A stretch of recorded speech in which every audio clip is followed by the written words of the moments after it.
ये 10 तस्वीरें दुनिया की सबसे बड़ी खबर। बांग्लादेश सुलग रहा है।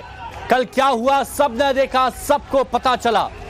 ये कोई नहीं जानता कि कल क्या होने वाला है। बांग्लादेश की विद्रोही आवाम जो चाहती थी वो हो गया। शेख हसीना का देश निकाला हो गया। लेकिन इस सबके बीच कुछ ऐसी खबरें आ रही हैं जिसने पूरे भारत की चिंता बढ़ा दी है। बांग्लादेश में हिंदुओं पर हमले हो रहे हैं, मंदिरों को निशाना बनाया जा रहा है। इतना ही नहीं, अल्पसंख्यकों की हत्या तक की गई। सोशल मीडिया इस तरह की खबरों से भरा हुआ। ये सब कितना सच कितना झूठ कहना मुश्किल है अभी, लेकिन हिंदुओं पर हो रहे हमले की खबरों ने भारत सरकार को अलर्ट कर दिया है। मोदी सरकार बांग्लादेश के गदर पर लगातार नजर बनाए हुए है। टाइम्स नाउ न भारत आपको अगले आधे घंटे में बांग्लादेशी हिंदुओं का टोटल अपडेट हम आपको देंगे। भारत का दोस्त क्या हालात वहां पर हो गए हैं वो हम आपको बताएंगे। लेकिन ये 10 तस्वीरें आपके सामने, और इन 10 तस्वीरों में हालात क्या है ये आप यहां पर देखिए। और एक बड़ी खबर आपको बताते हैं, बांग्लादेश में हिंसा के बीच हिंदुओं पर हमले हुए हैं। हिंदुओं को चुन चुन कर निशाना बना रहे हैं दंगाई। लालबोनी रियाट में हिंदुओं के घरों में लूटपाट हो रही है। कई शहरों में हिंदू मंदिरों में तोड़फोड़ हुई, आगजनी हुई है। मेहरपुर में इस्कॉन मंदिर पर दंगाइयों ने हमला कर दिया। तो ये बड़ी खबर आपको बता रहे हैं।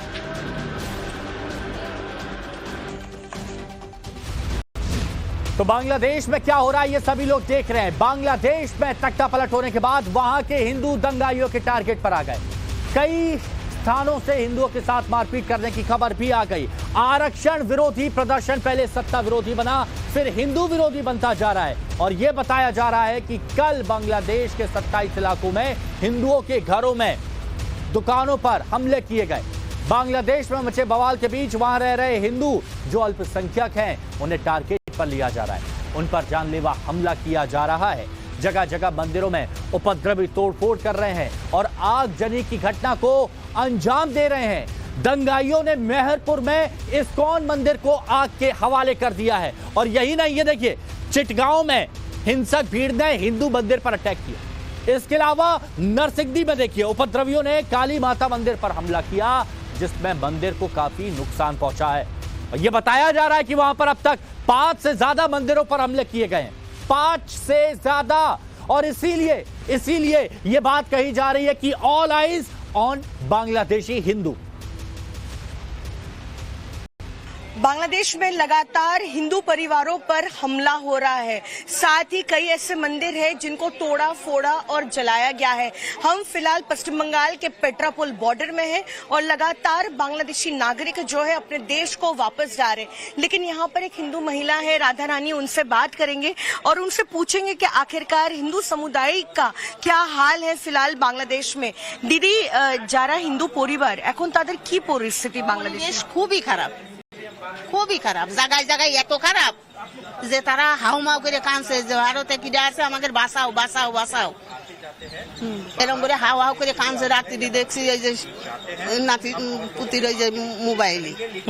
तो राधा रानी गांगुली, जैसा कि वो बता रही थी, बांग्ला भाषा में क्योंकि हिंदी नहीं बोल पाती हैं, उनका कहना है कि गांव के बाद गांव जो है जहां पर हिंदू परिवार रहते हैं अब उन्हें तबाह कर दिया जा रहा है। हिंदुओं को टारगेट कर जो है मारने की कोशिश की जा रही है। साथ ही वो बता रही थी किस तरह से जो मंदिर है उसे तोड़ फोड़ कर जो है आग के हवाले किया जा रहा है और जो हिंदू परिवार है उन पर जो है धमकियां भी दी जा रही है। लेकिन आखिरकार वो क्या करे, क्योंकि उनका घर वहां पर है।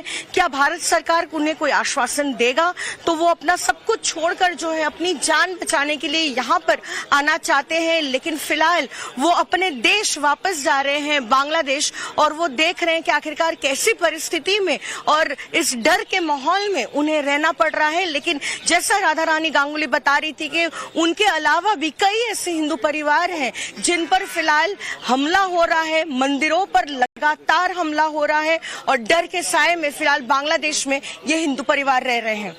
पेट्रापोल से वीडियो जर्नलिस्ट कौशिक दे के साथ पूजा मेहता, टाइम्स नाउ नव भारत। और चलिए एक बड़ी खबर आपको बताते हैं, बांग्लादेश में हिंदुओं पर अत्याचार की आंखों देखिए हाल हम आपको बताएंगे। महिला ने कैमरे पर कहा, एक महिला ने कैमरे पर कहा है, अत्याचार का बारे में बताया है और कहा सबको बुरी तरह मारा। उपद्रवियों ने अचानक हमला बोल दिया, घर में तोड़फोड़ की और पापा को बुरी तरह पीटा। रोते रोते अपना दर्द इस महिला ने बयां किया। सोचिए क्या हालात इस वक्त बांग्लादेश में अल्पसंख्यक यानी हिंदुओं के हो रहे हैं। एक महिला रो रही है क्योंकि मजबूर है, कोई सुनने वाला नहीं है। उसके पिता को मारा गया, उसके भाई को मारा गया। सोशल मीडिया पर यह वीडियो वायरल हो रहा है और कहा जा रहा है all eyes on Bangladeshi Hindu. মা মিছিল নিয়ে যাওয়ার সময় উল্টো দিক থেকে এসে আমার বাসার মধ্যে ঢুকে, আমার বাবা একজন ব্যবসা করে, সে তার ব্যবসার প্রতিষ্ঠান, আমার ভাই একজন ডাক্তার, ছোট কাকার ছেলে, তার চেম্বারও আমাদের বাসার মধ্যে। এই চেম্বারের মধ্যে ঢুকে আমাদের পুরো ভাইঙ্গা চুইরা কিচ্ছু রাখে নাই। আমার কাকাকে খুঁজতেছিল, আমার ভাইকে খুঁজতেছিল, মানে এরা কোথায়।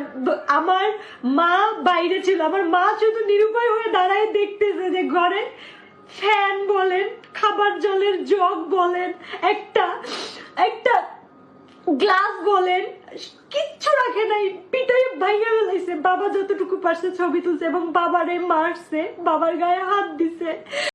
আর আমার ছোট কাকা তো পলাই আছে, আমার ছোট কাকাকে ওরা খুঁজতেছে। মানে আমরা কতটা নিরুপায় আজকের এই ছাত্রদের কারণে। আমরা এখন কি দেশ ছেড়ে নিজের জায়গা জমি ছেড়ে কি আমরা ইন্ডিয়া পালাই যাবো এটা মনে করতেছে সবাই। কেন ইন্ডিয়া যাব? আমরা স্বাধীন দেশে বাস করি না? আমরাও দেশের নাগরিক না? তো তাহলে কেন আমাদের সাথে এরকম হবে? আমরা তো স্বাধীনতা, ঠিক আছে, সবই ঠিক আছে। ये आंसू, ये दर्द, ये तकलीफ, ये चीख कोई बनावटी नहीं है, क्योंकि बांग्लादेश में हिंदुओं पर अत्याचार कोई नई बात नहीं है। जब से बांग्लादेश बना है, सिर्फ तब से नहीं बल्कि जब से भारत से अलग होकर पाकिस्तान बना, तब से उस तरफ से हिंदुओं के साथ बर्बरता हो रही है। लूटपाट यहां पर की गई, यहां पर मारपीट की गई। और यही कारण है कि जब से पाकिस्तान बना और पाकिस्तान से अलग होकर बांग्लादेश बना, वहां पर हिंदुओं की तादाद लगातार कम होती जा रही है। तो कुछ आंकड़ों के जरिए हम आपको बताते हैं अत्याचार की पूरी कहानी। तो यहां पर आप ऐसे समझिए, 1951 में 76.9% मुस्लिम थे और 22% हिंदू। 1961 में क्या 80.4% मुस्लिम और 18.5% हिंदू रह जाते। अब देखिए जब बांग्लादेश बना तो कैसे ये हालात रहे और हिंदुओं की संख्या साल दर साल कैसे कम होती चली गई। 1974 85.4% मुस्लिम, हिंदू कम हो गए, 13.5% रह गए। 1981 देखिए 86.7% मुस्लिम और कम हुए हिंदू, 12.1%। 1991 पे आ जाइए 88.3% मुसलमान, 10.5% हिंदू। 2001 आइए, अब देखिए मुस्लिम आबादी बढ़ गई 89.6%, लगभग 90%, और यहां पर 9.3% हिंदू, यानी और कम। चलिए 2011 लिए चलते और अच्छे से समझिए, 90% मुस्लिम और 8.5% हिंदू यहां पर पहुंच गए। 2024 अभी की हाल, अभी का क्या है तो ये सामने 90 से 93% मुस्लिम और हिंदू आबादी क्या 7%, 1.30 करोड़, और वो भी लगातार कम होते जा रहे हैं। कितनों पर अत्याचार हुआ, कितनों पर शोषण हुआ, कहां गए, किसी को नहीं पता, कोई रिपोर्ट नहीं, कोई भी रिपोर्ट नहीं दी गई है इस बारे में। चलिए एक और बड़ी खबर आपको बताते हैं। हिंसा के बीच बांग्लादेश से एक और तस्वीर सामने आई है। बांग्लादेश में हिंदू चीख रहे हैं, चिल्ला रहे हैं, हिंदू मदद की गुहार लगा रहे हैं और कह रहे हैं कि हम क्या करें, हम क्या करें, कहां पर जाएं। ये दर्द, ये चीख आप सुनिए एक बार।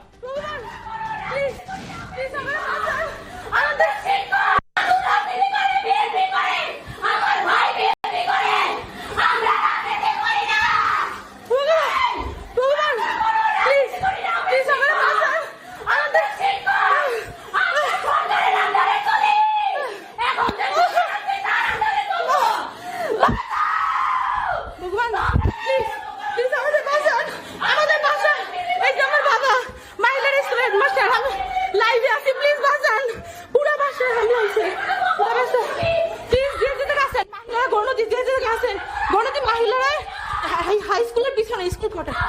ভাই প্লিজ প্লিজ মা তুমি শান্ত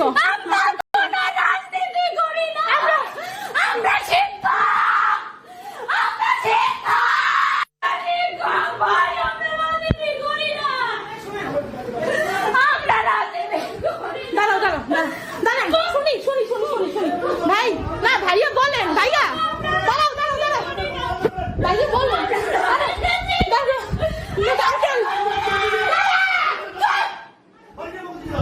আঙ্কেল কি হচ্ছে আমাদের সরেছেন আসবো আসবো তোকে বেরো বেরো বেরো বেরো বেরো বেরো বাবা সরছে আগে দাঁড়াও আগে দাঁড়াও এটা দেখি নাই কেউ নাই দাঁড়াও দাঁড়াও বাবা নাই নাই কেউ নাই বাবা তুমি দরজা খোল দরজা খোলো দরজা খোলো দরজা ভগবান কেমনে খুলবো দরজা লক হয়ে গেছে খোলেন দরজা জোরে ধাক্কা দেন দরজা লক হয়ে গেছে কেমনে খুলবো আঙ্কেল আমাদের বাসা চলো চলো চলো চলো চলো চলো চলো চলো মায়ের কাছে চলো আস্তে বাবা আস্তে বাবা আস্তে স্যান্ডেল স্যান্ডেল তাড়াতাড়ি বাইরে তাড়াতাড়ি প্লিজ চলো চলো চলো চলো চলো চলো চলো চলো চলো চলো চলো ভগবান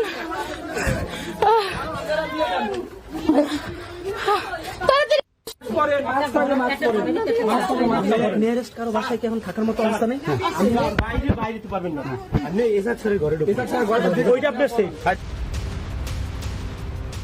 बांग्लादेश में हिंदू अल्पसंख्यक हाल क्या है ये आपने देख लिया। चलिए अब आपको वो आंकड़े दिखाते हैं जिससे ये साबित होगा कि कैसे बांग्लादेश में हिंदुओं को लगातार प्रताड़ित किया जा रहा है और कैसे उनकी संख्या लगातार कम होती जा रही है। तो यहां पर आप देखिए ये आंकड़े हम आपको दिखाते हैं। 1971 में बांग्लादेश बनने के बाद 23% हिंदू आबादी थी। 1971 में हर साल 2.3 लाख हिंदू बांग्लादेश छोड़ने को मजबूर हुए। 2.3 यानी 2,30,000 हिंदू 2,30,000। 2000 से 2010 तक बांग्लादेश में 10 लाख हिंदू कम हुए। 2000 से 2010 तक 10 लाख हिंदू। 2022 में बांग्लादेश की कुल आबादी 16.5 करोड़ कुल आबादी और 2022 में 16.5 करोड़ में सिर्फ 7.95% आपके सामने आंकड़ा 7.95% हिंदू बचे। और अब बांग्लादेश में हिंदू आबादी तकरीबन 1.5 करोड़ है। मैं तो कहता हूं 1.30 के करीब। हर बढ़ते साल के साथ हिंदू आबादी लगातार घटती जा रही है, लगातार घटती जा रही है। चलिए एक और बड़ी खबर आपको बता देते हैं। बांग्लादेशी हिंसा पर विदेश मंत्री एस जयशंकर का बयान आया। बांग्लादेश पर मंदिरों में हमले जो हो रहे हैं बांग्लादेश में, उस पर एस जयशंकर की तरफ से बयान आया। राज्यसभा में बोले हैं बांग्लादेश के हालात चिंताजनक है। खुलकर बोले हैं एस जयशंकर विदेश मंत्री भारत के। अल्पसंख्यकों के हालात पर हमारी नजर बनी हुई है। On 4th August, events took a very serious turn. Attacks on the police, including police stations and government installations, intensified even as overall levels of violence greatly escalated. Properties of individuals associated with the regime were torched across the country. What was particularly worrying was that minorities, their businesses and temples also came under attack at multiple locations. The full extent of this is still not clear. Sir, on 5th August, demonstrators converged in Dhaka despite the curfew. Our understanding is that after a meeting with leaders of the security establishment, Prime Minister Sheikh Hasina apparently made the decision to resign. At very short notice, she requested approval to come for the moment to India. We simultaneously received a request for flight clearance from Bangladesh authorities. She arrived yesterday evening in Delhi.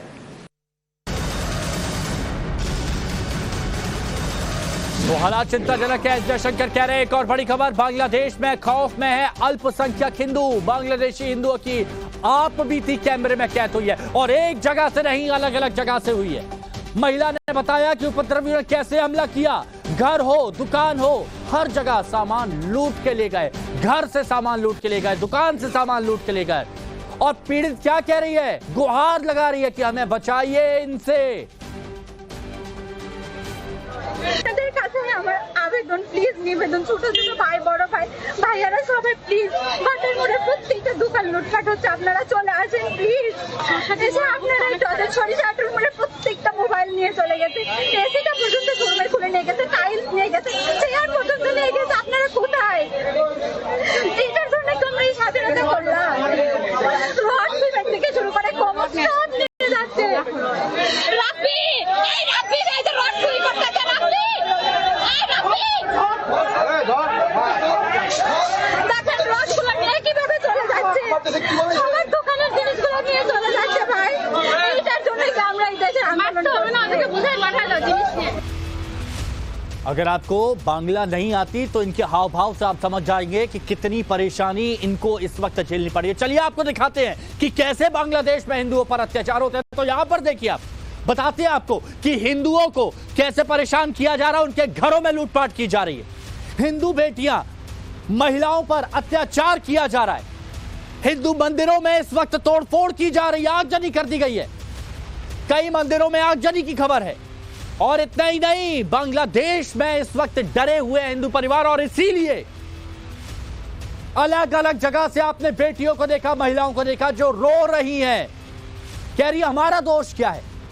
Bharat सरकार से सुरक्षा की गुहार लगा रही है, क्योंकि वो जानती है कि भारत ही है जो ऐसे वक्त पर हमेशा लोगों की मदद करता है, उनको सुरक्षा प्रदान कराता है। शेख हसीना भी ये जानती है, तभी उन्होंने कहा कि उन्हें भारत आना है कुछ वक्त के लिए। एक और बड़ी खबर आपको बताते हैं, बांग्लादेश में हिंदुओं पर हमले को लेकर विश्व हिंदू परिषद का बयान आया। बांग्लादेश में हिंदू सुरक्षित नहीं है, यह आलोक कुमार कह रहे हैं, वीएसपी के अध्यक्ष। हिंदुओं की सुरक्षा के लिए कदम उठाना बेहद जरूरी है। बांग्लादेश में अल्पसंख्यकों पर अत्याचार बढ़ रहा है और वो भारत सरकार से अपील कर रहे हैं कि हर संभव कदम उठाएं। ये दुर्भाग्य की बात है कि बांग्लादेश का कोई ऐसा जिला नहीं बचा जहां कुछ ना कुछ मात्रा में अल्पसंख्यक समुदाय, हिंदू, सिख, उनको नुकसान न पहुंचाया गया हो। बिजनेस एस्टेब्लिशमेंट्स, घर, पूजा के स्थान, मंदिर, गुरुद्वारे। और ये एक चिंता की बात है क्योंकि आंदोलन माइनॉरिटीज के खिलाफ नहीं था। किसी समय वहां 32% हिंदू थे, आज 8% है। और इसलिए विश्व समुदाय का ये कर्तव्य है, वैश्विक संगठनों का कर्तव्य है कि वहां अल्पसंख्यकों की सुरक्षा के लिए दबाव बनाएं। भारत सरकार को हमारा आग्रह है कि हर संभव कदम उठाएं। माइनॉरिटीज की सुरक्षा होनी चाहिए और हम बांग्लादेश की अंतरिम सरकार से भी ये अपेक्षा करेंगे कि वो बांग्लादेश में शांति की स्थापना और माइनॉरिटीज की सुरक्षा, इसके बारे में तुरंत कदम उठाएगी।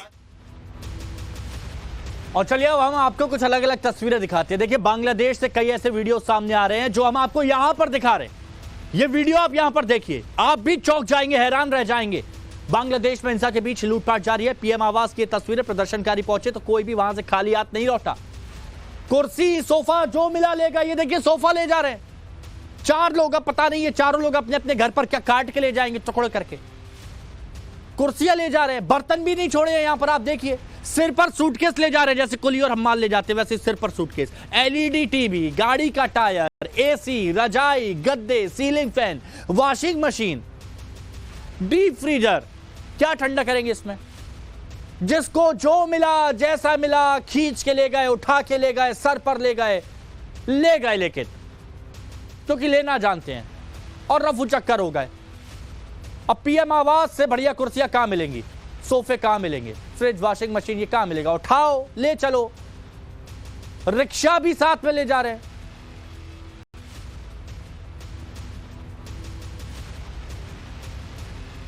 तो देखिए ये स्पष्ट है, अभी तक आपने देखा कि बांग्लादेश में हिंदुओं को किस तरह से टारगेट पर लिया जा रहा है, लेकिन अब हम आपको बताते हैं कि वहां पर जो हिंसा भड़की है और बांग्लादेश की पीएम शेख हसीना को इस्तीफा देना पड़ा, उसके पीछे की बड़ी वजह क्या है। तो यहां पर ऐसे समझिए से, ये समझिए यहां पर नौकरियों में आरक्षण शेख हसीना सरकार लेकर आई। तख्ता पलट की वजह आपको बता रहे हैं, 1971 के स्वतंत्रता सेनानियों के परिवार को आरक्षण देने की बात कही। 30% सरकारी नौकरियां आरक्षित कर दी गई और शेख हसीना के फैसले के विरोध में हिंसा भड़क गई, बसों को आग लगा दिया गया। और इस हिंसक झड़प में कितने लोग 300 लोगों की जान चली गई। आरक्षण खत्म करने की प्रदर्शनकारियों की मांग थी कि भाई आरक्षण मत दीजिए। सुप्रीम कोर्ट ने रिजर्वेशन खत्म करने को कह दिया, सर्वोच्च न्यायालय ने, सरकार ने बात मानकर आरक्षण खत्म कर दिया। लेकिन आरक्षण खत्म करने के बावजूद विरोध थमा नहीं और तेज हो गया। कौन करवा रहा था ये विरोध? शेख हसीना के इस्तीफे पर प्रदर्शनकारी अड़ गए कि हमें नहीं चाहिए, इस्तीफा दीजिए। हसीना सरकार और प्रदर्शनकारी आमने सामने आ गए। पहले के मुकाबले भले ही कम, लेकिन बांग्लादेश में अब भी हिंसा जारी है। कल ही हमने देखा किस तरह से शेख हसीना ने प्रधानमंत्री के पद से इस्तीफा दिया और साथ ही बांग्लादेश एयरफोर्स की फ्लाइट में जो है वो भारत पहुंची थी और रात भारत में गुजारने के बाद जो है वो फिर एक, लेकिन आखिरकार वो कहां जाएगी, उनके वेयरअबाउट्स क्या हैं, किस लोकेशन पर जाएगी, इस पर बांग्लादेश की एजेंसी ने चुप्पी साधी है। वहीं दूसरी ओर अब जो है इंटरिम गवर्नमेंट के तैयार होने की तैयारियां शुरू हो चुकी है। मोहम्मद यूनुस जो है वो चीफ एडवाइजर बनेंगे इस इंटरिम गवर्नमेंट के और साथ ही स्टूडेंट्स मूवमेंट जो कर रहे थे उनके लीडर्स ने कह दिया है कि कोई और फिलहाल सरकार नहीं बनाएगा जब तक एक इलेक्टेड गवर्नमेंट नहीं बन जाती है, तब तक चीफ एडवाइजर के तौर पर मोहम्मद यूनुस ही इस इंटरिम गवर्नमेंट का चेहरा रहेंगे। वहीं दूसरी ओर देश के लॉ एंड ऑर्डर को संभालने की अब जिम्मेदारी जो है बांग्लादेश आर्मी ने ली है।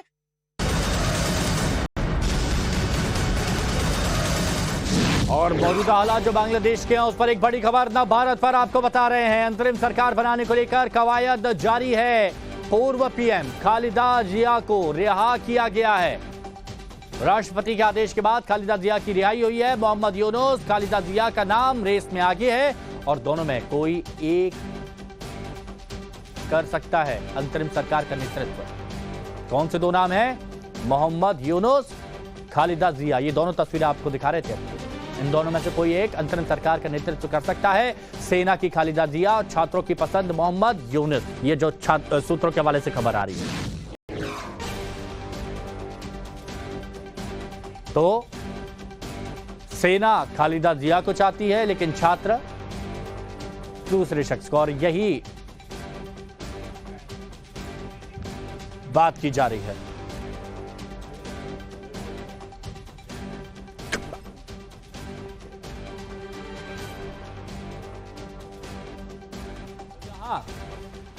बांग्लादेश के मौजूदा जो हालात है उसको देखते हुए वहां की सेना आगे क्या कर सकती है, इसके 3 सिनेरियो बने हैं। अब वो हम आपको बताते हैं ताकि आप यहां पर समझ सके। तो पहला सिनेरियो क्या है, यहां पर आप देखिए, बांग्लादेश की सत्ता संभाल सकती है आर्मी। कल प्रेस कॉन्फ्रेंस न भारत पर आपने सुनी होगी।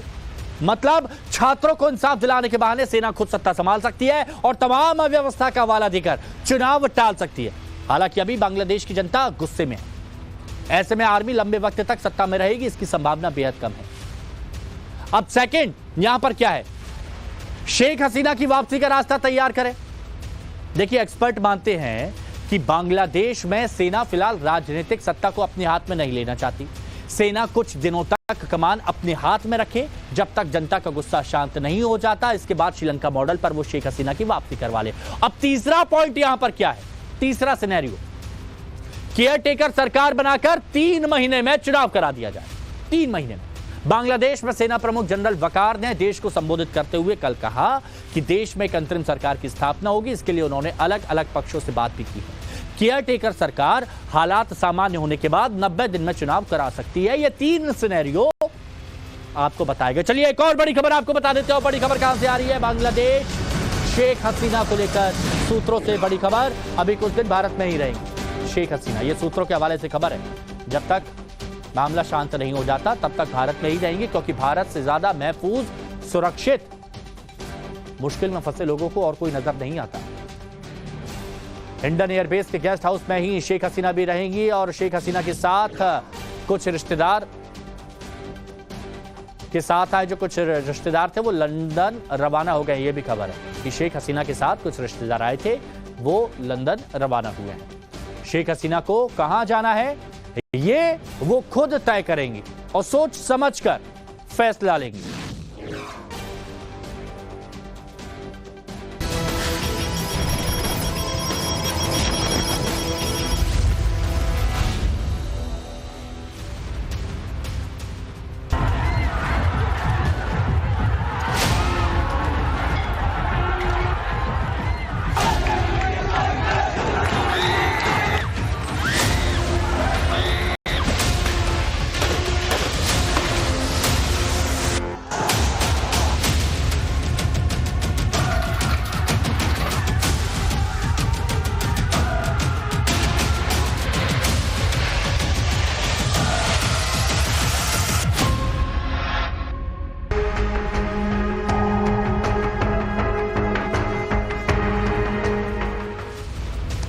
देखिए 1971 में बांग्लादेश जब पाकिस्तान के शिकंजे से छूटा था तो किसी ने उम्मीद नहीं की थी कि करीब 5 दशक में ही बांग्लादेश 2 बार ऐसी ट्रेजेडी देखेगा कि वहां की कमान सेना को संभालनी पड़ेगी। एक बार तब जब शेख मुजीबुर रहमान की हत्या कर दी गई थी और एक बार अब जब शेख हसीना को भारत में आकर शरण लेनी पड़ी।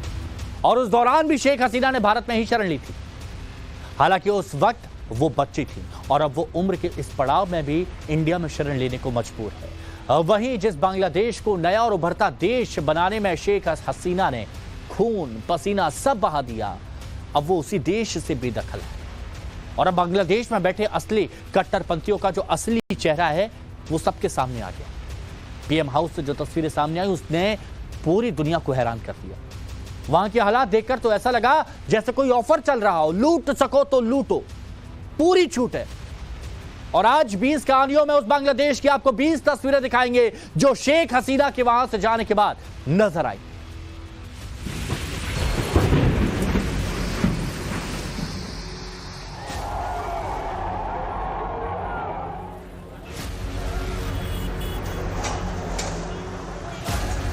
आरक्षण की आड़ में बांग्लादेश में आग लगी। मौजूदा प्रधानमंत्री शेख हसीना को देश छोड़कर भागना पड़ा और कट्टरपंथियों को मौका मिल गया अल्पसंख्यकों को जलाने का, मारने का, उनकी धार्मिक पहचान मिटाने का। तस्वीरें उसी बांग्लादेश की हैं जिसे सन 1971 में भारत ने पाकिस्तान के चंगुल से आजाद करवाया। इसी बांग्लादेश के लिए भारत ने पाकिस्तानियों को 15,000 किलोमीटर तक जाकर पीटा और करीब 93,000 पाकिस्तानी सैनिकों का सरेंडर करवाया। लेकिन आज उसी बांग्लादेश में हिंदू मंदिरों को तोड़ा जा रहा है, जलाया जा रहा है, जमींदोज करवाया जा रहा है। तस्वीरें बांग्लादेश के मेहरपुर की हैं, जहां बांग्लादेशी कट्टरपंथियों ने बिगड़े हालातों की आड़ में हिंदू मंदिरों को निशाना बना लिया। इस्कॉन मंदिर में कट्टरपंथियों ने तोड़फोड़ की, उपद्रव मचाया और जब इससे भी मन नहीं भरा तो उन्होंने हिंदू मंदिरों को आग के हवाले कर दिया। बांग्लादेश कैसे पाकिस्तान बनने की राह पर चल चुका है उसकी सबसे नई वानगी आपकी टीवी स्क्रीन पर है। इस्कॉन मंदिर के डायरेक्टर सुमोहन मुकुंद दास ने सोशल मीडिया पर पोस्ट कर इस बात की जानकारी दी। बांग्लादेश में कट्टरपंथी ढूंढ ढूंढ कर हिंदू मंदिरों को, हिंदू धार्मिक स्थानों को और हिंदुओं को टारगेट कर रहे हैं। अब इस तस्वीर को देखिए, बांग्लादेश के चिटगांव में भी हिंदू मंदिरों को टारगेट किया गया। तस्वीरों में देखा जा सकता है उपद्रवियों ने किस कदर मंदिर में तोड़फोड़ मचाई है। अब अगली तस्वीर को देखिए, नरसिंगड़ी जिले की है। ये वही जिला है जहां अवामी लीग के 6 कार्यकर्ताओं को भीड़ ने ढूंढ ढूंढ कर मार डाला। अब हिंदू मंदिरों को निशाना बनाया जा रहा है। नरसिंगड़ी जिले में काली माता के मंदिर में जमकर तोड़फोड़ की गई है।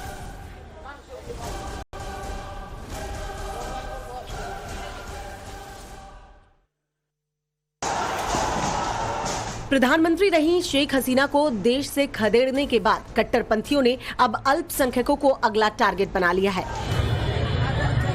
बांग्लादेश में इस वक्त करीब 1.25 करोड़ हिंदू बेहद डरे सहमे हुए हैं, क्योंकि कट्टरपंथी गली गली मौत का सामान लिए फिर रहे हैं। वो हिंदुओं की धार्मिक आस्था को नुकसान पहुंचा रहे हैं और हिंदुओं को आर्थिक तौर पर बर्बाद कर देना चाहते हैं। अब इन तस्वीरों को जरा देखिए। बांग्लादेश में कैसे एक हिंदू मॉल को निशाना बनाया गया। हिंदुओं के मॉल को उपद्रवियों ने जमकर लूटा। लूटपाट की वारदात को अंजाम देकर फरार हो गए। अपनी विकास गाथा से एशिया ही नहीं दुनिया को चौंकाने वाले बांग्लादेश से अब हैरान कर देने वाली तस्वीरें सामने आ रही हैं। इस तस्वीर को जरा देखिए। तस्वीर को देखकर ही अंदाजा लगाया जा सकता है कि अब बांग्लादेश का भविष्य क्या होगा। अब किस तरह से बांग्लादेश में सरकार सत्ता पर राज करने वाली है। सोशल मीडिया पर वायरल इस तस्वीर में उपद्रवी तालिबान का झंडा लहराते नजर आ रहे हैं। यानी एक तरफ बांग्लादेश का झंडा और दूसरी तरफ तालिबान का। ऐसे में अब ये बताने की जरूरत नहीं है कि आखिर तालिबान का झंडा फहराने का मतलब क्या है। दुनिया जानती है कि तालिबान किस क्रूर तरीके से अफगानिस्तान में सरकार चला रहा है। भविष्य में भी उसके रुख में कोई बदलाव होने की संभावना नहीं है।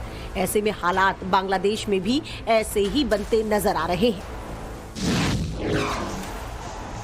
आरक्षण की राजनीति वाली चिंगारी कैसे एक अच्छे खासे देश को जला सकती है, इसका लेटेस्ट उदाहरण बांग्लादेश है। आरक्षण के मुद्दे ने बांग्लादेश में ऐसी आग लगाई कि वहां तख्ता पलट हो गया। हालात ये हो गए हैं कि पूर्व प्रधानमंत्री शेख हसीना अपनी जान बचाकर वहां से भागी। उसके बाद जो तस्वीर बांग्लादेश से सामने आई उसने दुनिया को चौंका दिया। शेख मुजिबुर रहमान को बांग्लादेश का संस्थापक माना जाता है। उन्हीं मुजिबुर रहमान की मूर्ति को प्रदर्शनकारियों ने खंड खंड कर दिया। नाराज प्रदर्शनकारी मुजिबुर रहमान की मूर्ति के ऊपर चढ़ गए और उस पर हथौड़े चलाने लगे। लेकिन जब उनका इससे भी मन नहीं भरा तो उन्होंने बुलडोजर चलाकर शेख की मूर्ति को ध्वस्त कर दिया। ये तो गनीमत रही कि टाइम रहते शेख हसीना बांग्लादेश से निकल गए, नहीं तो उनके साथ क्या होता इसका अंदाजा लगा पाना मुश्किल है। हजारों आंदोलनकारियों की भीड़ शेख हसीना के पीएम आवास में घुस चुकी थी। तस्वीरों को जरा देखिए। इसमें एक प्रदर्शनकारी पीएम आवास में लगे बेड पर लेटा हुआ नजर आएगा, जबकि उसके साथ ही कमरे में कुछ तलाश करते दिख रहे हैं। एक और तस्वीर जरा देखिए। इसमें 3 प्रदर्शनकारी पीएम आवास में लगे एक बेड पर आराम फरमाते नजर आ रहे हैं। आप जानकर हैरान हो जाएंगे कि एक ऐसी ही तस्वीर आज से करीब 2 साल पहले श्रीलंका से सामने आई थी, जब श्रीलंका के दिवालिया होने के बाद प्रदर्शनकारी राष्ट्रपति भवन में घुस गए और इसी अंदाज में बेड पर सोते हुए नजर आए थे। बांग्लादेश से शेख हसीना के निकलने के बाद प्रदर्शनकारियों को जैसे मौका मिला उन्होंने प्रधानमंत्री आवास में घुसने के बाद लूटपाट मचाई। उसे देखकर दुनिया हैरान रह गई। बांग्लादेश के प्रधानमंत्री हाउस की तस्वीर को जरा देखिए। कुछ प्रदर्शनकारी बेडरूम में हैं, तो कुछ पीएम हाउस के रसोई में पहुंच गए हैं। एक प्रदर्शनकारी पीएम आवास में चिकन खाता नजर आ रहा है। दूसरे प्रदर्शनकारी भी वहां रखे खाने पर टूट पड़े हैं। जिसके हाथ जो कुछ लगा उसने उस पर हाथ साफ कर लिया।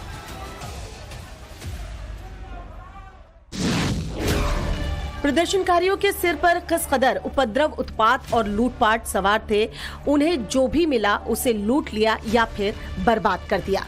वो प्रधानमंत्री आवास में रखी किसी भी चीज को बख्शने के मूड में नजर नहीं आ रहे थे, फिर चाहे वो स्विमिंग पूल ही क्यों ना हो। इन तस्वीरों को अब जरा देखिए। कैसे कुछ प्रदर्शनकारी प्राइम मिनिस्टर हाउस में बने स्विमिंग पूल में पहुंच गए और वहां तैराकी करते देखे गए। पीएम आवास के स्विमिंग पूल में लोगों की भारी भीड़ इकट्ठा नजर आई, जबकि कुछ लोग पीएम हाउस के अंदर बनी नहर में नाव चलाते भी नजर आए। पीएम हाउस के बेड में आराम करने, वहां खाना खाने और स्विमिंग पूल का मजा लेने के बाद प्रदर्शनकारी जब वहां से बाहर निकले तो जिसके हाथ में जो भी लगा उसे लूट कर लेता गया। अब इन जनाब को जरा देखिए। एक हाथ में कुछ सामान है, दूसरे हाथ में बकरी। बकरी को लेकर जाते हुए शख्स के चेहरे पर खुशी जरा देखिए, जैसे क्रिकेट वर्ल्ड कप इसने जीत लिया हो। न कोई शर्म, न कोई लाज, बस चेहरे पर एक बेशर्मों वाली स्माइल है। प्रदर्शन की आड़ में इन दंगाइयों ने कुछ भी नहीं बख्शा। जो हाथ लगा, उसे ले गए या तोड़ डाला। इस प्रदर्शनकारी के लिए मानो इस वक्त की बड़ी अहमियत है। किसी के हाथ में बकरी नजर आई तो कोई बतख अपने साथ लेकर जाता दिखा। प्रदर्शनकारी में बांग्लादेशी इस हद तक गिर गए कि उन्होंने अपने देश के मुखिया की आवाज का फनी भी चुना। एक प्रदर्शनकारी पीएम हाउस से कुर्सी अपने सिर पर रखकर ले जाता हुआ नजर आया। एक प्रदर्शनकारी रजाई और गद्दे लेकर जाता हुआ दिखा।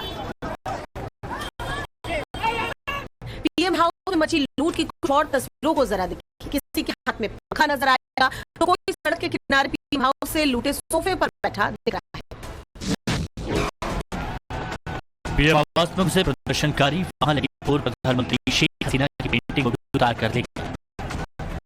पीएम आवास में कतार मचाने के बाद प्रदर्शनकारी वहां से निकले तो उन्होंने प्रधानमंत्री आवास के बाहर गाड़ियों को भी आगे कर। आप भी सुनिए ढाका में पीएम हाउस पर लूट नेटवर्क के कैमरे पर प्रदर्शनकारियों ने क्या कहा। ग्राउंड जीरो की देखिए।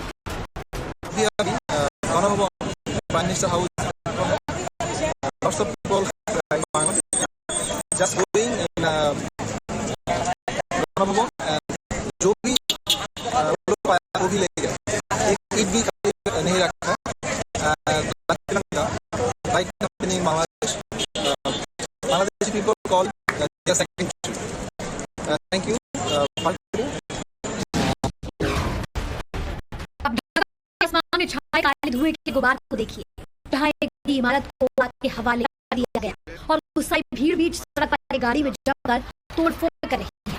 साथ ही प्रदर्शनकारियों का जोश बढ़ाने के लिए नारेबाजी की जा रही है। भीड़ ने बीच सड़क कई गाड़ियों को आग के हवाले कर दिया। साथ ही बांग्लादेश की राजधानी ढाका में हुए हिंसक प्रदर्शनों के दौरान कई मीडिया चैनल्स के दफ्तर को भी निशाना बनाया गया। उनमें आगजनी और तोड़फोड़ की गई। पत्थरबाजी कर पूरी इमारत को तबाह कर दिया गया था।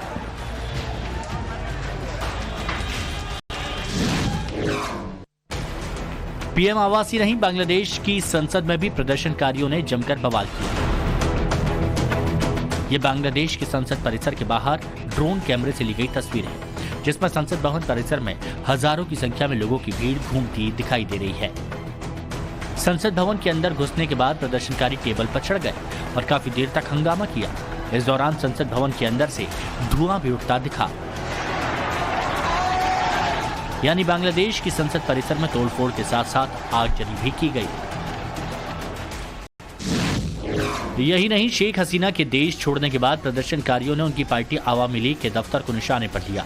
बड़ी संख्या में पहुंचे प्रदर्शनकारियों ने आवामी लीग के दफ्तर पर लगे बोर्ड को तोड़ डाला और उसके बाद ऑफिस में जमकर तोड़फोड़ और आगजनी की। भीड़ ने शेख हसीना सरकार में गृह मंत्री असदुज्जमा खान के घर को भी नहीं बख्शा और भीड़ ने उनके घर पर हमला बोल दिया। ढाका के पौष इलाके में बने गृह मंत्री असदुज्जमा खान के घर में तोड़फोड़ के बाद आग लगा दी गई। सोचिए, ऐसे प्रदर्शनकारियों के हाथ अगर शेख हसीना लग जाती तो क्या हाल होता। सिर्फ 45 मिनट मिले थे शेख हसीना को जान बचाने के लिए। अगर ये 45 मिनट ना मिलते तो शायद आज शेख हसीना का नामो निशान मिट गया होता। ये कल दोपहर करीब 2:30 बजे का वीडियो है। इसमें शेख हसीना एक हेलीपैड पर दिखाई दे रही हैं। शेख हसीना और उनकी बहन को पहले पीएम आवास से निकालकर इस हेलीपैड पर लाया गया। इसके बाद एयरफोर्स के हेलीकॉप्टर की मदद से उन्हें किसी सुरक्षित स्थान भेजा गया। ये सब कुछ 45 मिनट के अंदर किया गया, क्योंकि आर्मी को ये पता चल चुका था कि भीड़ किसी भी वक्त पीएम बंगले के अंदर घुसकर शेख हसीना पर हमला कर सकती है। पिछले महीने बांग्लादेश में सरकारी नौकरियों में आरक्षण खत्म करने को लेकर भी हिंसक प्रदर्शन हुए थे। इन प्रदर्शनों में 150 से अधिक लोगों की मौत हुई थी। अब बांग्लादेश में भड़की हिंसा की असल वजह को भी जान लीजिए। बांग्लादेश की सरकार ने 2018 में अलग अलग कैटेगरीज को मिलने वाला 56% आरक्षण खत्म कर दिया था, लेकिन इस साल 5 जून को वहां के हाईकोर्ट ने सरकार के फैसले को पलटते हुए दोबारा आरक्षण लागू कर दिया था। हालांकि सुप्रीम कोर्ट ने 21 जुलाई को हाईकोर्ट के फैसले में बदलाव करते हुए आरक्षण की सीमा 56% से घटाकर 7% कर दी। इसमें से स्वतंत्रता सेनानियों के परिवार वालों को 5% आरक्षण मिलेगा, जो पहले 30% था। बाकी 2% में एथनिक माइनॉरिटी, ट्रांसजेंडर और दिव्यांग शामिल होंगे। सुप्रीम कोर्ट ने कहा कि 93% नौकरियां मेरिट के आधार पर मिलेंगी, लेकिन बांग्लादेश एक बार फिर हिंसा की आग में जल रहा है। बांग्लादेश फिर से क्यों जल रहा है? क्यों प्रदर्शनकारी इतना भड़के हुए हैं उसकी वजह भी समझ लीजिए। मीडिया रिपोर्ट्स में दावा किया गया है पिछले महीने विरोध प्रदर्शन को लीड कर रहे 6 लोगों को डिटेक्टिव ब्रांच ने सेफ रखने के नाम पर 6 दिनों तक बंधक बनाकर रखा था। इनमें नाहिद इस्लाम, आसिफ महमूद और अबू बकर मजूमदार घायल थे और अस्पतालों में इलाज करवा रहे थे। उन्हें वहां से जबरन उठा लिया गया। इन सभी से आंदोलन को वापस लेने के लिए जबरदस्ती वीडियो बनवाया गया। जब ये कैद में थे तब गृह मंत्री ये दावा कर रहे थे कि इन्होंने अपनी मर्जी से आंदोलन को खत्म करने की बात कही है। जब मामला खुला तो प्रदर्शनकारियों का गुस्सा और भड़क गया। उधर शेख हसीना के इस्तीफे और उनके देश छोड़ने के बाद बड़ी संख्या में बांग्लादेश के लोग जश्न मनाने के लिए सड़कों पर उतर गए। आंदोलन की जीत की खुशी में लोग डांस करते नजर आए और दिन ढलने के बाद जश्न मना रहे लोगों ने आतिशबाजी करनी शुरू कर दी। सवाल ये है कि ऐसे लोग जो बांग्लादेश में तख्ता पलट से खुश हो रहे हैं और भारत के लिए भी ऐसे ही अरमान दिखा रहे हैं, क्या ऐसे लोग चाहते हैं कि बांग्लादेश की तरह भारत भी अराजकता की आग में जले? ऐसे लोग भूल जाते हैं कि जब कोई पड़ोसी देश चलता है तो उसकी लपटें अपने देश में भी आती हैं और इस समय तो देश के सामने बड़ा चैलेंज है क्योंकि बांग्लादेश की सीमाएं भारत के कई अहम राज्यों से जुड़ी हुई हैं। बांग्लादेश में सत्ता पलटने के बाद भारत सरकार ने बॉर्डर इलाके में सुरक्षा बढ़ा दी है। बांग्लादेश में तख्ता पलटने के बाद बीएसएफ के महानिदेशक दलजीत सिंह चौधरी बांग्लादेश के बॉर्डर पर सुरक्षा के इंतजाम देखने पहुंचे थे ताकि बांग्लादेश से भारत आने वाले लोगों को रोका जा सके। बांग्लादेश बॉर्डर की सुरक्षा के लिए बीएसएफ एक्टिव मोड पर है क्योंकि भारत के 5 राज्यों की सीमाएं बांग्लादेश बॉर्डर से लगती हैं। इनमें पश्चिम बंगाल, असम, मेघालय, त्रिपुरा और मिजोरम है। भारत बांग्लादेश बॉर्डर की कुल लंबाई 4156 किलोमीटर है। इसमें एक बड़ा हिस्सा पानी और उबड़ खाबड़ पहाड़ी इलाके का है, इसलिए बीएसएफ के जवानों के लिए पेट्रोलिंग करना बड़ा चैलेंज है।